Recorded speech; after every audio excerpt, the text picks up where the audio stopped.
Attorney general نے کہا کہ حملہ آور کا ممکنہ ہدف امریکی صدر تھے۔ ایسا لگتا ہے کہ ملزم نے اکیلے کارروائی کی اور وہ ہوٹل میں ہی مقیم تھا۔ ملزم تفتیش میں تعاون نہیں کر رہا، مزید تحقیقات جاری ہیں۔ حملہ آور واشنگٹن میں میٹرو پولیس ڈپارٹمنٹ کے ایک اسٹیشن میں زیر حراست ہے۔ آج وفاقی عدالت میں پیش کیا جائے گا۔ عدالت میں ملزم پر فرد جرم عائد ہوگی۔ انٹرویو کے دوران امریکی صدر فاکس نیوز کی اینکر پر برہم ہو گئے۔ اینکر کی جانب سے ملزم کے ٹرمپ پر الزامات پڑھنے پر ٹرمپ نے جھاڑ پلا دی۔ کہا، مجھ پر زیادتی کے الزامات لگائے گئے ہیں، میں ایسا شخص نہیں۔ مجھے معلوم تھا کہ آپ یہ سوال ضرور کریں گی کیونکہ آپ انتہائی برے لوگ ہیں۔ جن چیزوں کو مجھ سے جوڑا گیا ہے میرا ان سے کوئی تعلق ہی نہیں ہے۔ اس میں جیفری ایپسٹین اور دیگر لوگ ملوث تھے۔ آپ کی جانب سے بیمار شخص کے الزامات دہرانا شرمناک ہے۔ Sui northern gas pipeline limited کے خلاف پیپرا قواعد کی خلاف ورزی کی شکایت۔ ٹرانسپیرنسی انٹرنیشنل پاکستان کی شکایت پر وزیر اعظم کا سخت نوٹس۔ متعلقہ حکام کو ٹینڈرز میں پیپرا قوانین کے خلاف ورزی کی شکایات کی تحقیقات کی ہدایت کی۔ کہا کہ اگر تحقیقات میں شکایت کی تصدیق ہو تو ذمہ داران کے خلاف کارروائی کی جائے۔ ٹرانسپیرنسی انٹرنیشنل کی جانب سے ارسال شکایت پر شفاف تحقیقات کی جائیں گی۔ وزیر اعظم کی زیر صدارت قیمتی پتھروں کی کانکنی سے متعلق اجلاس۔ شہباز شریف کی جانب سے برآمدات بڑھانے کی ہدایت۔ شہباز شریف نے کہا، اللہ تعالیٰ نے پاکستان کو قیمتی پتھروں سمیت قدرتی وسائل سے مالا مال کیا ہے۔ سینٹر آف ایکسیلنسی کے قیام میں شفافیت کے عنصر کو اہمیت دی جائے۔ وزارت منصوبہ بندی جلد جامع لائحہ عمل مرتب کر کے وزیر اعظم کو پیش کرے گی۔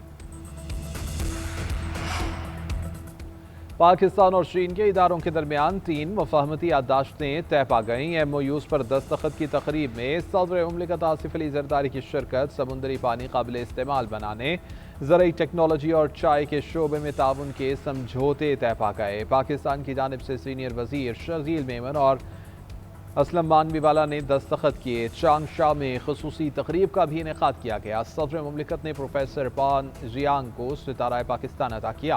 پروفیسر پان نے پاکستان میں مریضوں کو علاج معالجے کی سہولیات کی فراہمی کے لیے نمایاں کام کیا۔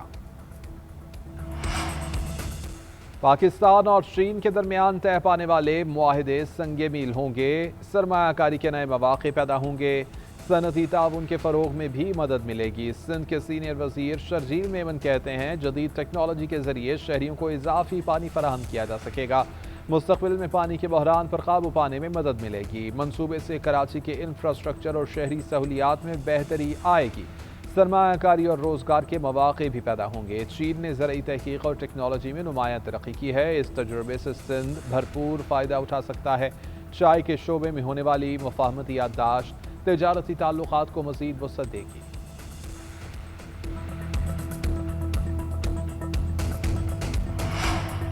وزیر اعلیٰ پنجاب کی زیر صدارت سوشل ویلفیئر سے متعلق خصوصی اجلاس۔ فلاحی کاموں پر پیش رفت کا جائزہ۔ راشن کارڈ، ہمت کارڈ اور مینورٹی کارڈ کے ذریعے 16 لاکھ سے زائد افراد مستفید ہوئے۔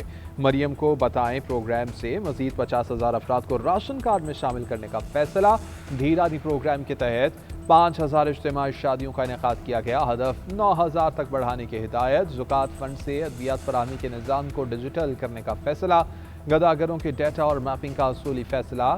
وزیر اعلیٰ مریم نواز نے کہا ہے کہ حکومت کا مقصد عام آدمی کی فلاح و بہبود ہے۔ سوشل ویلفیئر نظام کو یورپی طرز پر عوام دوست بنایا جائے گا۔ کم آمدن افراد کی بحالی کے لیے ہر ممکن اقدامات کیے جائیں گے۔ پنجاب اسمبلی نے کم عمر بچوں کی شادی کی ممانعت کا بل منظور کر لیا۔ شادی کی کم از کم عمر 18 سال مقرر کر دی گئی۔ کم عمر کی شادی پر 3 سال کی سزا ہوگی۔ اپوزیشن کی تمام ترامیم مسترد۔ بل پر اپوزیشن کے ساتھ ساتھ چند حکومتی اراکین کا بھی اعتراض۔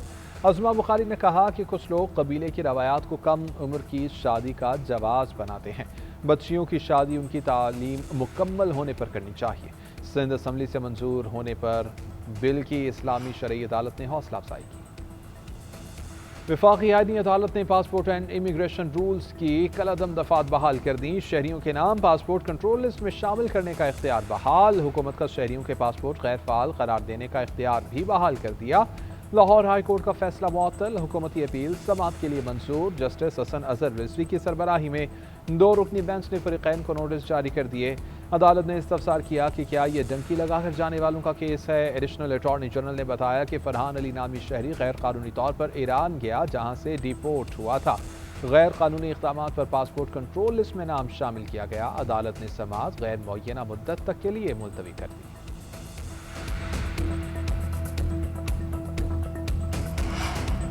اسلامی نظریاتی کونسل کو کس حد تک رائے دینے کا اختیار حاصل ہے؟ اسلام آباد ہائی کورٹ کے جسٹس محسن اختر کیانی نے فریقین کے دلائل کے بعد فیصلہ محفوظ کر لیا۔ درخواست گزار نے سوال کیا کہ فیصلہ کب سنایا جائے گا۔ جسٹس محسن اختر کیانی نے ریمارکس دیے کہ فیصلہ آج ہی سنا دیا جائے گا، ویسے بھی ہمارے پاس 24 گھنٹے ہی رہ گئے ہیں۔ ججز ٹرانسفر کی خبروں پر وکلاء اور بینچ کے درمیان اہم مکالمہ۔ وکیل نے کہا کہ ججز کے تبادلے اور نئے ججز کی تعیناتی کی خبریں آ رہی ہیں۔ جسٹس محسن اختر کیانی نے کہا کہ کسی نے تو ہائی کورٹ میں کام کرنا ہے، نئے آنے والے پتہ نہیں کب آئیں گے، جو ہیں انہوں نے تو کام کرنا ہے۔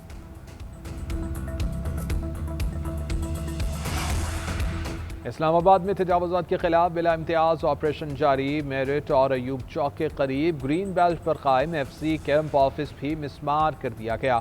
آپریشن وفاقی وزیر داخلہ محسن نقوی کی زیر نگرانی کیا گیا۔ وزیر داخلہ کا کہنا ہے اسلام آباد میں بلا تفریق تجاوزات کے خلاف آپریشن جاری رہے گا۔ غیر قانونی تعمیرات اور تجاوزات کو بغیر کسی دباؤ کے مسمار کیا جا رہا ہے۔ ایف سی کیمپ آفس کے لیے متبادل قانونی جگہ فراہم کی جائے گی۔ تجاوزات اور قبضہ مافیا کے خلاف زیرو ٹالرنس پالیسی ہے۔ کسی بھی سرکاری یا نجی ادارے کو سرکاری اراضی پر تعمیرات یا قبضے کی اجازت نہیں دی جائے گی۔ اسلام آباد کو اصل حالت میں بحال کرنا اور تجاوزات کا مکمل خاتمہ ترجیح ہے۔ کراچی کے عوام بجلی کی طویل لوڈ شیڈنگ کے خلاف سراپا احتجاج۔ ریلوے کالونی کے رہائشی سڑکوں پر نکل آئے۔ شاہین کمپلیکس کے قریب احتجاجی مظاہرہ۔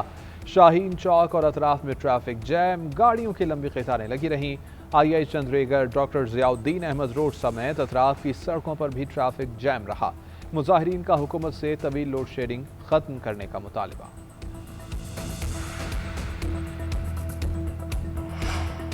ملک بھر میں شدید گرمی کی لہر جاری۔ محکمہ موسمیات نے اپریل کے آخری دنوں اور مئی کے آغاز پر ہیٹ ویو کی پہلی لہر کا امکان ظاہر کر دیا۔ ملک کے مختلف علاقوں میں درجہ حرارت 43 سے 45 ڈگری سینٹی گریڈ تک پہنچنے کی پیشگوئی، جبکہ جنوبی پنجاب، سندھ اور بلوچستان شدید گرمی کی لپیٹ میں آئیں گے۔ 3 سے 5 مئی کے دوران مغربی ہواؤں کا نیا سلسلہ ملک میں داخل ہونے کا امکان ہے۔ شہری غیر ضروری دھوپ پر جانے سے گریز کریں۔ پانی کا زیادہ استعمال یقینی بنائیں۔ محکمہ موسمیات کی متعلقہ اداروں کو الرٹ رہنے اور پیش کی اقدامات کی ہدایت۔